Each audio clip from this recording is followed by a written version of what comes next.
충남도와 홍성군, 예산군이 전국에서 처음으로 지자체 조합을 설립했습니다. 내포 신도시의 공공시설물 유지 관리와 대중교통 운영 등을 맡아 행정 비효율과 주민 불편을 개선할 계획입니다. 충청권 4개 시도가 추진하고 있는 지방은행의 밑그림이 나왔습니다. 연구 용역 결과 충청권 지방은행을 자본금 5천억 원 규모로 설립해 출범 2년 차부터 흑자를 거두는 방안이 제시됐습니다. 민선 2기 충남체육회장에 김영범 전 충남탁구협회장이 당선됐습니다. 김 당선인은 충남스포츠재단 설립과 체육회 예산 증액, 도민체육대회의 문화축제 격상 등을 약속했습니다. 이태원 참사가 일어난 지 어느덧 50일이 가까워지고 있습니다. 하지만 진상규명과 책임자 처벌은 여전히 답보 상태고 손님이 끊긴 이태원 상가들은 어려움을 겪고 있습니다.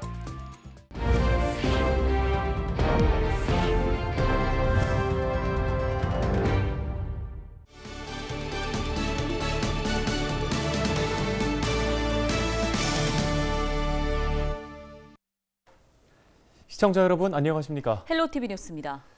내포 신도시의 행정구역은 홍성군과 예산군으로 나뉘어 있습니다. 하나의 생활권이지만 지자체는 둘이다 보니 행정서비스가 비효율적이고 주민들의 불편이 크다는 지적이 잇따랐는데요. 네, 이런 문제를 해소하기 위해 지자체들이 모여 조합을 설립했습니다. 한범호 기자가 전해드립니다. 생활 쓰레기를 투입구에 넣기만 하면 지하 관로를 따라 집화장으로 가게 하는 시설입니다. 내포 신도시 곳곳에 설치됐는데 유지 관리에 연간 14억 원이 듭니다. 당초 계획은 충남개발공사가 올해까지 시범 운영을 하고 내년부터는 지자체가 운영하는 것. 그런데 신도시 관할 지자체는 홍성군과 예산군으로 나누어져 있어 효율적인 운영이 어려울 거란 우려가 많았습니다. 이미 수명이 다 됐다. 그럼 전체적으로 다 바꿔야 되는데 그런 예산이 어마어마합니다. 자기들이 갖고 가기는 뜨거운 감자이다 보니까 어떻게든 홍성군 예산군에게 이걸 떠넘기려고 하는 과정. 대중교통인 버스도 지자체를 중심으로 운행돼 이용하기 불편하다는 목소리가 높습니다. 홍성군과 예산군이 각각 운영하다 보니 신도시를 순환하는 버스도 없고 무료 환승 혜택도 받을 수 없는 겁니다. 이런 비효율과 불편을 해소하기 위해 충남도와 홍성군, 예산군이 손을 맞잡았습니다. 충남혁신도시 지방자치단체 조합이 최근 행정안전부로부터 설립 승인을 받은 겁니다. 내년 3월 정식 출범을 앞두고 있는데 지자체가 모여 조합을 설립한 건 이번이 전국에서 처음입니다. 충남혁신도시조합은 내포 신도시를 하나의 생활권으로 유지 관리하여 보다 나은 행정 서비스를 제공하고 공공기관 유치를 통해 충남혁신도시를 환황해권 중심 거점 도시로 육성하기 위한 협치 기구입니다. 내년 운영비는 약 81억 원. 3분의 1은 충남도가 부담하고 나머지는 인구수와 면적을 고려해 홍성군과 예산군이 각각 76%, 24%를 분담합니다. 인력은 각 지자체 신도시 관련 부서 3곳을 하나로 묶어 23명을 배치합니다. 이들은 쓰레기 자동 집화시설을 비롯한 공공시설 유지관리, 대중교통 운영 협의, 공공기관 유치 지원 등을 맡게 됩니다. 내포 신도시 주민들의 기대는 사실은 큽니다. 운영 관리가 이원화되다 보니 민원들이 많은 부분 이제 갈등과 불만들이 좀 사실 많아졌는데 조합이 설립됨에 있어 아마 그 갈등이 좀 일부 해소될 거라고 생각을 합니다. 조합에선 주민들의 관심이 많은 지역화폐와 종량제 쓰레기 봉투 통합 사용 등에 대해 논의할 가능성도 있습니다. 하지만 현재 법적으로 홍성군과 예산군 전체가 아닌 신도시 안에서만 통합해 사용하는 건 불가능해 당장 실현되긴 어려울 전망입니다. 헬로티비 뉴스 한보호입니다. 이번 주말 충남에 많은 눈이 내리고 강한 추위가 이어지겠습니다. 기상청은 토요일 새벽 충남 서해안부터 눈이 내리기 시작해 오전에는 대부분 지역으로 확대되겠다고 예보했습니다. 충남 내륙권은 토요일까지 3에서 8cm, 서해안은 일요일까지 5에서 15cm의 눈이 더 내리겠습니다. 토요일 최저기온은 예산 영하 11도, 홍성과 청양 영하 10도, 당진 영하 8도, 서산 영하 7도, 태안 영하 5도 등입니다. 일요일에는 기온이 더 내려가 청양 영하 16도, 홍성과 예산 영하 15도, 서산 당진 영하 12도, 태안 영하 9도 등을 보이겠습니다. 충청권 4개 시도가 추진하고 있는 지방은행의 밑그림이 나왔습니다. 16일 충남에서 열린 연구용역 최종 보고회에서는 충청권 지방은행을 자본금 5천억 원 규모로 설립해 출범 2년 차부터 흑자를 거두는 방안이 제시됐습니다. 또 지방은행을 설립하면 금융거래 비용이 줄고 산업 생산과 고용이 증가할 것으로 예상됐습니다. 충남도는 이번 용역 결과를 금융당국 설득과 자본금 투자자 모집을 위한 자료로 활용한다는 계획입니다. 민선 2기 충남체육회장에 김영범 전 충남탁구협회장이 당선됐습니다. 15일 충남도청 문예회관에서 열린 선거에서 김영범 후보는 412표 가운데 250표를 얻었습니다. 김덕호 현 충남체육회장은 161표를 얻는 데 그쳐 재선에 실패했는데요. 김영범 당선인은 충남스포츠대단 설립과 체육회 예산 증액, 도민체육대회 문화축제 격상, 공공체육시설 개방 등을 공약으로 내세웠습니다. 김 당선인은 공약 이행을 최우선 과제로 하겠다며 감사 인사를 전한다고 밝혔는데요. 임기는 내년 2월 23일부터 4년간입니다. 충남도의회가 예산안 등 66개 안건을 처리한 뒤 정례회를 마무리했습니다. 주요 처리 내용을 보면 먼저 총 14조 원 규모의 충남도와 도교육청 예산안을 심사해 각각 56억 원과 144억 원을 삭감했습니다. 또 행정사무감사를 통해 780건의 시정, 처리, 제한 사항을 채택했으며 민선 8기 조직 개편 조례안 등을 의결했습니다. 정례회 마지막 날인 16일에는 먹거리 취약계층의 기본권 보장을 위한 먹거리 기본법 제정을 촉구했습니다.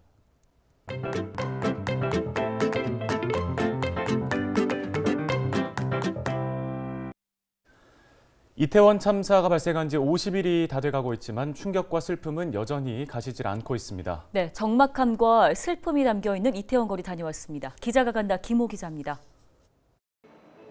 제가 서 있는 이곳은 158명의 목숨을 앗아간 이태원 참사 현장입니다. 참사 직후 출입을 막던 통제선은 보시는 것처럼 사라지고 시민들의 통행이 자유로워졌습니다. 골목 입구에는 희생자들의 넋을 기리는 제사상이 차려져 있습니다. 골목 안으로 들어가 보겠습니다. 참사 직후 문을 닫았던 가게들은 이처럼 하나둘 문을 열고 영업을 재개했습니다. 다시 일상으로 돌아간 듯하지만 우측 벽면에는 추모객들이 남기고 간 수많은 메모지들이 그날의 아픔을 고스란히 간직하고 있습니다. 지켜주지 못해 죄송하다는 추모객들의 메모, 보고 싶다는 친구의 쪽지, 하늘나라로 먼저 간 딸을 그리워하는 엄마의 애절한 손편지가 가슴을 저밉니다. 강아지 보고 얘기를 해요. 강아지 보고 얘기할 상대가 없으니까 강아지는 그냥 강아지도 제가 울고 있으면 제가 다 눈물이 다 그칠 때까지 1시간이 됐든 2시간이 됐든 저를 바라보고 있더라고요. 추모의 성지가 된 이태원역 1번 출구. 희생자를 추모하는 국화꽃과 메모지는 자원봉사자들의 돌봄 속에 비바람을 피하고 있습니다. 비 오기 전에 두세 시간 전에 상황 봐가면서 직접 있다가 바로 이미 쳐가지고 해소를 하는 거죠. 참사 이후 이태원은 방문객의 발길이 뚝 끊겼습니다. 애도를 위해 간간히 찾아오는 추모객들이 전부입니다. 아무도 없어요. 아무 외국 사람들도 오지도 않고. 그리고 월드컵 공할 때는 차를 지하철에서 타고 가면 우리 그래도 뭐 애들한테 뭐 하나 특결단 파는데 이번에는 한 명도 안 와. 눈앞에서 참사를 목격한 한 상인은 트라우마에 잠시 영업을 중단하려 했지만 사고 현장을 찾는 추모객을 위해 문을 열고 참사 현장을 밝히고 있습니다. 문을 닫자니 골목이 너무 어둡고 또 조문객들 와서 자꾸 찾아오고 그게 밤이 되면 더 캄캄하고 그래서 할 수 없이 문을 열어놓고 있는 거죠. 뭐 장사하기 위해서 넣은 것은 아니었죠. 어둠이 드리워진 이태원 밤거리. 인적이 끊긴 거리는 적막감이 감돕니다. 식당에서 흘러나오는 음악 소리만이 텅 빈 거리를 채웁니다. 제가 서 있는 이곳은 이태원에서도 가장 인기가 많은 세계 음식거리입니다. 연말을 맞아서 시민들로 북적여야 할 이 거리는 보시는 것처럼 한적하다 못해 을씨년스럽기까지 합니다. 장사가 안 되다 보니 아예 문을 닫은 가게도 적지 않습니다. 어렵게 문을 연 식당도 손님 구경하기가 힘듭니다. 텅 빈 식당 안은 정적만이 흐릅니다. 솔직히 하루에 한 테이블 받는 것도 감사해요, 사실. 오늘도 사실 지금 오픈한 지 한 4시간 됐는데도 한 테이블도 못 받고, 어제는 지인들이 와서 2팀 받고, 진짜 하루에 뭐 10만 원이 아니라 3만 원 팔기도 힘들 정도로 진짜 많이 힘든 상황이거든요. 지역 상인들은 정부의 지원책이 절실하다고 말하고 있지만 희생자들을 생각하면 이마저도 조심스럽기만 합니다. 이태원 참사가 발생한 지 50일이 되어가고 있지만 여전히 참사의 슬픔은 계속되고 있습니다.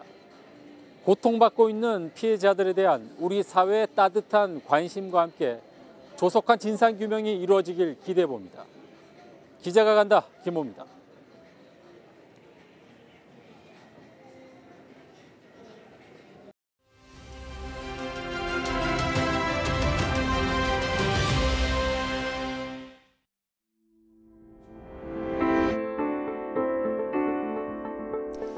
올 초부터 봄철까지 이어진 오미크론 대유행은 그동안 유행 중 가장 많은 확진자와 사망자를 낳았습니다.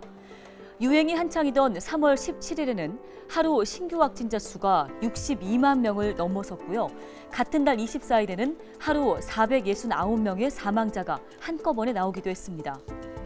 확진자가 기하급수적으로 늘어나고 백신 접종률이 높아지면서 정부는 사회적 거리두기 방역 조치를 해제 또는 완화하기 시작했는데요. 정부 차원의 마스크 착용 의무화가 2020년 10월 13일에 시작된 이후 532일 만의 일이었습니다. 현재 남은 방역 조치는 실내 마스크 착용 의무, 또 확진자 7일 격리 의무입니다. 이런 가운데 실내 마스크 착용 의무와 관련된 조정 논의가 활발하게 진행되고 있습니다.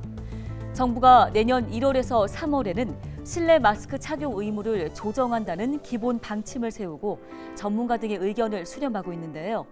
내년 1월이면 코로나19가 국내에서 발생한 지 만 3년이 됩니다. 전문가들은 새해 방역 정책은 그간의 코로나 경험을 교훈으로 의료 대응 체계를 개선하는 것이 중요하다고 조언하고 있습니다. 데일리 브리핑이었습니다.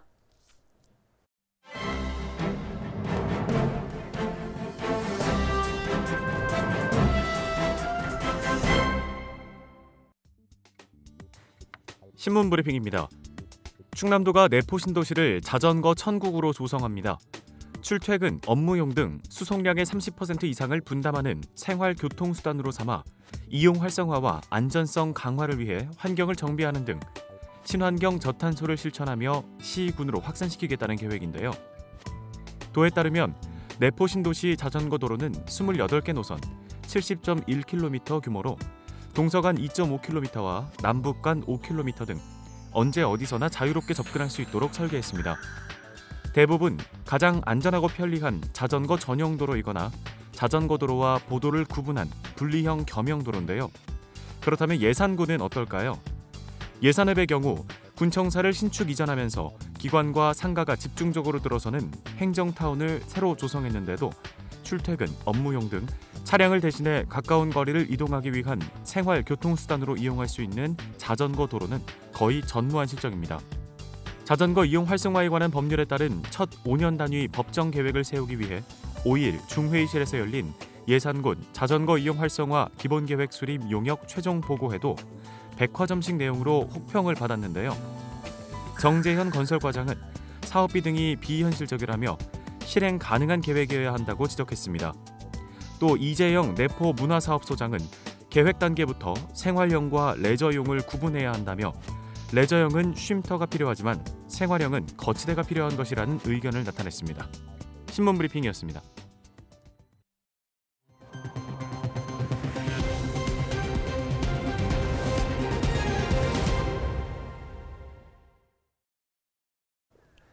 헬로티비 뉴스가 준비한 소식은 여기까지입니다. 네, 시청해주신 여러분 고맙습니다.